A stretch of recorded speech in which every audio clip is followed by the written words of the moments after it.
ಹೂವಿನಹಡಗಲಿ ತಾಲೂಕಿನ ವ್ಯಾಪ್ತಿಯಲ್ಲಿ ಬರುವ ಮೊರಾರ್ಜಿ ದೇಸಾಯಿ ಶಾಲೆಗೆ ಸಿವಿಲ್ ನ್ಯಾಯಾಧೀಶರು ಹಾಗೂ ದಂಡಾಧಿಕಾರಿಗಳು ಭೇಟಿ ನೀಡಿ ವಸತಿ ನಿಲಯದ ಸ್ವಚ್ಛತೆ, ಆಹಾರ ಪದ್ಧತಿಯ ಬಗ್ಗೆ ಪರಿಶೀಲಿಸಿ ಮಕ್ಕಳಿಗೆ ಶುಚಿತ್ವ ಹಾಗೂ ಮೆನು ಪ್ರಕಾರ ತಿಂಡಿ ತಿನಿಸು ಊಟವನ್ನು ಒದಗಿಸಬೇಕು, ಗುಣಮಟ್ಟದ ಶಿಕ್ಷಣವನ್ನು ಕೊಡಬೇಕೆಂದು ಸಂಬಂಧಪಟ್ಟ ಪ್ರಾಂಶುಪಾಲರಿಗೆ ಮತ್ತು ಶಿಕ್ಷಕ ಸಿಬ್ಬಂದಿ ವರ್ಗದವರಿಗೆ ಸೂಚಿಸಿದರು.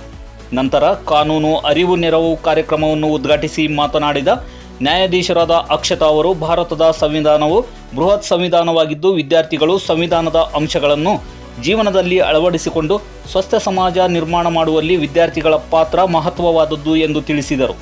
ಸರ್ಕಾರಿ ಸಹಾಯಕ ಅಭಿಯೋಜಕರಾದ ಅಜ್ಜಯ್ಯ ಕೆ ಅವರು ಸಂವಿಧಾನದ ಮೂಲಭೂತ ಹಕ್ಕುಗಳ ಬಗ್ಗೆ ವಿದ್ಯಾರ್ಥಿಗಳಿಗೆ ತಿಳಿಸಿದರು. ಉಪನ್ಯಾಸಕರಾಗಿ ಭಾಗಿಯಾದ ಹನುಮಂತಪ್ಪ ಗದುಗಿನ ವಕೀಲರು ಮಾತನಾಡಿ, ಇವತ್ತಿನ ದಿನಮಾನಗಳಲ್ಲಿ ಅಪ್ರಾಪ್ತ ಬಾಲಕಿಯರ ಮೇಲೆ ಅತ್ಯಾಚಾರ ಪ್ರಕರಣಗಳು ತುಂಬ ಜಾಸ್ತಿಯಾಗಿದ್ದು ಸರ್ಕಾರವು ಇದನ್ನು ತಡೆಗಟ್ಟುವ ನಿಟ್ಟಿನಲ್ಲಿ ಅನೇಕ ಕಾನೂನುಗಳನ್ನು ತಂದಿದೆ ಎಂದು ಕಾನೂನಿನ ಬಗ್ಗೆ ಮಾಹಿತಿ ನೀಡಿದರು.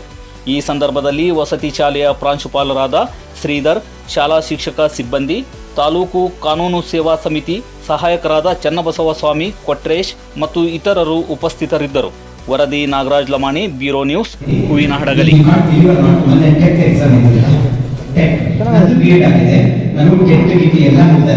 ಬಟ್ ನನಗೆ ಕೆಲವು ಸಜೆಸ್ಟ್ ಮಾಡಿ ಈ ಕೋರ್ಸನ್ನು ಆಯ್ಕೆ ಮಾಡಿಕೊಂಡೆ. ಅದು ಮುಖ್ಯವಿತ್ತು.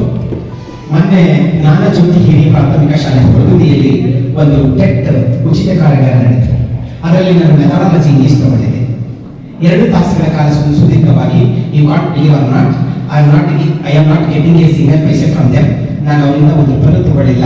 ನನ್ನ ಕಾರ್ಡ್ ತಗೊಂಡೋಗಿ ನಾನೇ ಹೋಗಿ 2 ತಾಸು ಟೀಚ್ ಮಾಡಿದ್ದೆ. ಕಾರ್ಡ್ ಏನು ಗೊತ್ತಾ, ನನಗೆ ಆ ವೇದಿಕೆ ಕಲಿಸ್ಕೊಟ್ಟಿದ್ರು ಮೊರಾರ್ಜಿ. ಅಷ್ಟು ಇತ್ತು. ಹುಲಿ ಹಾಲನ್ನು ಕುಡಿದಂತಹ ಮನುಷ್ಯ ಗರ್ಜಿಸಲೇಬೇಕು.